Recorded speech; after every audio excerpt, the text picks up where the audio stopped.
Search bell Tamil 323. மிக மிக பெரியதொரு திருப்பம். பாகம் 4. அமைதியை உண்டாக்கும் இறைவார்த்தைகள். அன்புள்ள சகோதர சகோதரிகளே, நமக்கு ஞானம் நிறைந்த வாழ்க்கை வாழ எது மிக மிக முக்கியம் என்பதை இங்கு நாங்கள் கொடுத்திருக்கிறோம்.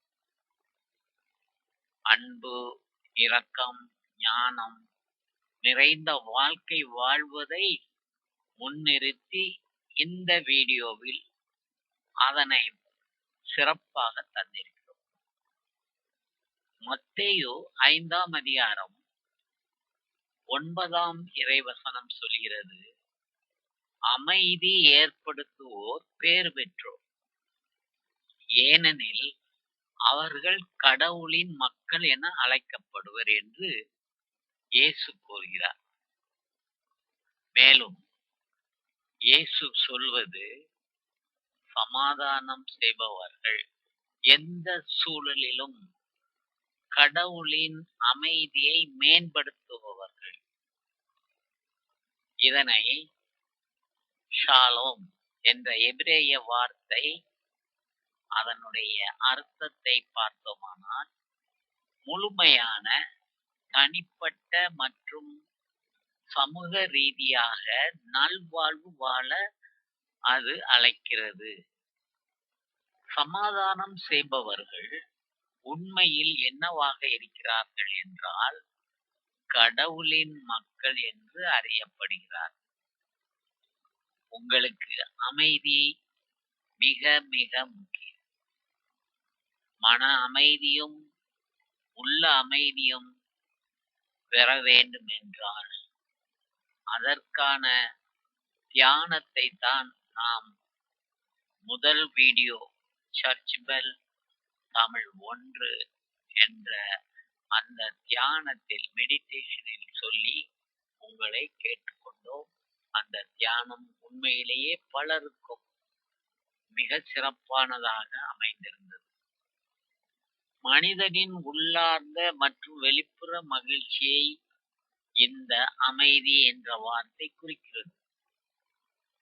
மனிதர்கள் தங்களுடைய அமைதிக்கான காரியங்கள் என்ன என்று பார்த்தோமானால் அதனை நாம் சரியாக யோசிப்பதில்லை. நாம் கண்ணை மூடிக்கொள்கிறோம். கடவுளோ அவர்களை அவர்களிடமிருந்தே மறைக்கிறார். எந்த ஒரு மனிதனுக்கும் கடவுளின் இரக்கம், கருணை பெற மன அமைதி பெறும் வாழ்வு முக்கியம்.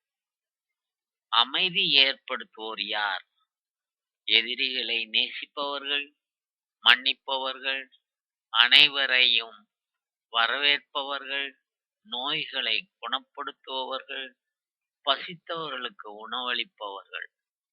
இந்த மாதிரியான நல்ல நல்ல காரியங்களை செய்து பிறர் வாழ்க்கையையும் அவர்களது பண்பாட்டு மாற்றி அமைக்கும் அன்பின் சக்தியாக மாறி தங்களுக்குள் ஒரு பெரிய திருப்பத்தையே ஏற்படுத்திக் கொள்பவர்கள்தான் அவர்கள்.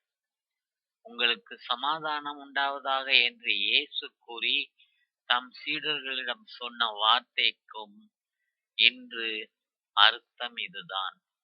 உங்களுக்கு அமைதி என்ற வார்த்தையின் அர்த்தம், உங்கள் கடந்த காலத்துடன் நீங்கள் நிம்மதியாக இருக்கிறீர்கள் என்ற அர்த்தம். உங்கள் கடந்த காலத்தை கடந்து செல்ல இயேசு கிறிஸ்து உங்களுக்கு உதவுவார். மேலும் இயேசு சொல்கிறார், மார்க் நற்செய்தியில் 9ஆம் அதிகாரம் 50, உப்பு நல்லது, ஆனால் அது உவர்ப்பற்று போனால் எதை கொண்டு அதை உவர்ப்புள்ளதாக்குவீர்கள்?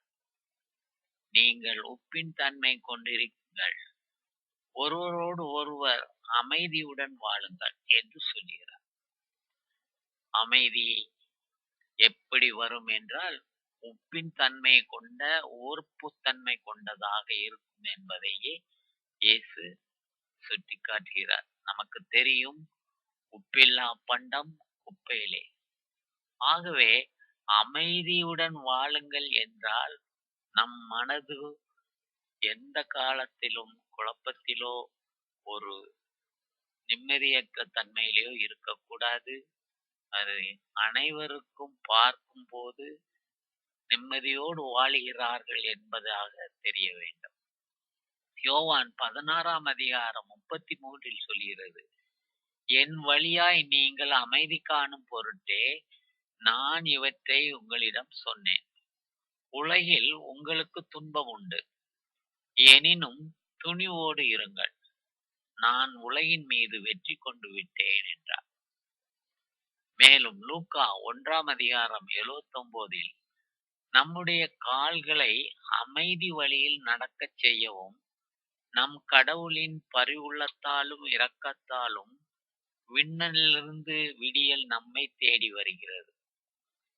லூக்கா 7ஆம் அதிகாரம் 50ஆம் இறைவசனம் சொல்கிறது, இயேசு அப்பெண்ணை நோக்கி, உமது நம்பிக்கை உம்மை மீட்டது, அமைதியுடன் செல்க என்றார்.